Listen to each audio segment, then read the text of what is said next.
दोस्तों स्वागत करता हूं आपको अपने इस नए वीडियो में। आप लोग देख रहे हैं अपना पसंदीदा चैनल टॉपर्स की क्लास। आज मैं आप लोगों को बताने वाला हूं क्लास 10th विज्ञान के चैप्टर 1 से लिया गया है जैव प्रक्रम। आज मैं आपको इसके बारे में बताने वाला हूं। तो जैव प्रक्रम होता क्या है इसके बारे में बताऊंगा। जैव प्रक्रम में कौन कौन सी क्रिया होती है उसके बारे में मैं आप लोगों को बताऊंगा।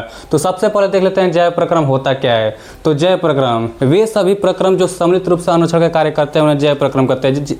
जैसा यहाँ पर लिखा हुआ है जैव प्रक्रम वे सभी प्रक्रम जो सम्मिलित रूप मतलब समूह से सम्मिलित रूप से अनुरक्षण, रक्षण मतलब होता है रक्षा करना, मतलब अनुरक्षण का कार्य करती है, उन्हें हम क्या कहते हैं जैव प्रक्रम कहते हैं। अब इसके बाद देख लेते हैं हम लोग जैव प्रक्रिया के बारे में। जैव प्रक्रिया होता क्या है इसकी परिभाषा मतलब डिफिनीशन हम लोग देख लेते हैं। तो जीवधारियों में जीव चाहे एक का कोशिकीय हो, मतलब जीवधारी जितने भी जीवधारी हैं पृथ्वी पर जितने भी जीवधारी हैं उनमें चाहे एकक कोशिकीय हो, या तो अमीबा हो या पैरामीशियम हो, या तो बहुकोशिकीय, या तो जंतु हो या हम लोग हो मनुष्य हो, बहुकोशिकीय हो, अथवा विशालकाय वृक्ष हो। विशाल मतलब होता है बड़ा, विशालकाय वृक्ष मतलब बहुत बड़ा वृक्ष हो। सभी जीवों को जीवित रहने के लिए, जितने भी जीव हैं उन सभी को जीवित रहने के लिए एक प्रक्रिया करनी पड़ती है जिन्हें हम क्या कहते हैं जैव प्रक्रिया कहते हैं। अब देखिए जैव प्रक्रिया होता क्या है। जैव प्रक्रिया में यही होता है, पहला देख लीजिए पोषण है, श्वसन है, उत्सर्जन है, जनन है। पोषण होता क्या है, पोषण सब सरल भाषा में बताते हैं पोषण होता क्या है। जितने भी जीव जंतु हैं उन सभी को भोजन करना होता है। जितने भी जैसे चाहे हम हुए या अन्य कीड़े मकोड़े हुए, उन सभी को जीवित रहने के लिए एक प्रक्रिया करनी पड़ती है, या समस्त जीवों को भोजन करना होता है जिन्हें हम पोषण कहते हैं। अब पोषण को हम लोग डिटेल में पढ़ेंगे आगे उसके लिए एक अलग वीडियो बनाना पड़ेगा। पोषण को हम लोग पढ़ेंगे, इसमें स्वपोषी होता है, विषमपोषी होता है या परपोषी होता है, इसके बारे में आगे पढ़ेंगे। सभी जीवों को भोजन करना होता है जिन्हें हम पोषण कहते हैं, या दूसरे शब्दों में कह सकते हैं जितने भी जीव हैं, या एक मिनट थोड़ा कीजिएगा,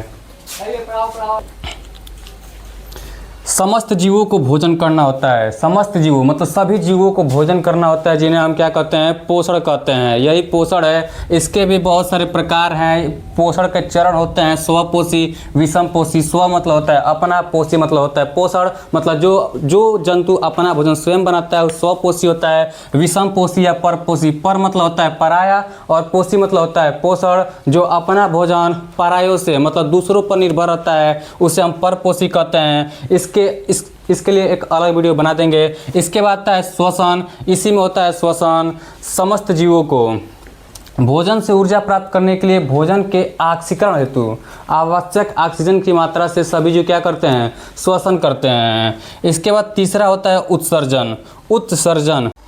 इसके बाद देख लेते हैं उत्सर्जन को। उत्सर्जन होता क्या है, हमारे शरीर के अंदर विशिष्ट पदार्थों को, या सबसे सरल भाषा में बताते हैं जितना भी एक कूड़ा करकट हुआ उसको हम लोग फेंक देते हैं बाहर, उसी तरह हमारे शरीर के अंदर जितना भी कूड़ा करकट हुआ उसको हम लोग निकालने की क्रिया को उत्सर्जन करते हैं। या हम लोग किताबी भाषा से कहेंगे कि हमारे शरीर के अंदर से विशिष्ट पदार्थों को या वेस्ट पार्टिकल को हमारे अंदर से निकालने की क्रिया को हम लोग क्या कहते हैं उत्सर्जन कहते हैं।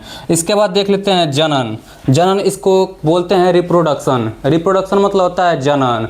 तो जितने भी जनजाति है अपने जाति के विस्तार के लिए जनन करते हैं, और जनन के लिए दो लोगों का होना आवश्यक है, एक मेल और दूसरा फीमेल। जब तक मेल और फीमेल आपस में नहीं होंगे तब तक जनन क्रिया होना असंभव है।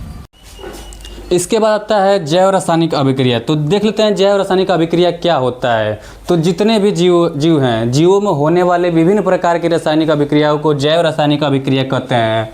अब देखिए जो जैव रासायनिक अभिक्रिया है इसको दो भागों में बांटा गया है। पहला होता है अपचयी रासायनिक अभिक्रिया, दूसरा उपचयी रासायनिक अभिक्रिया। अगर आप लोग चाहते हैं मैं इसका वीडियो डिटेल में बनाऊँ तो आप लोग अवश्य कमेंट में बताएं। So thanks a lot. अब मिलते हैं अगले वीडियो में आपसे।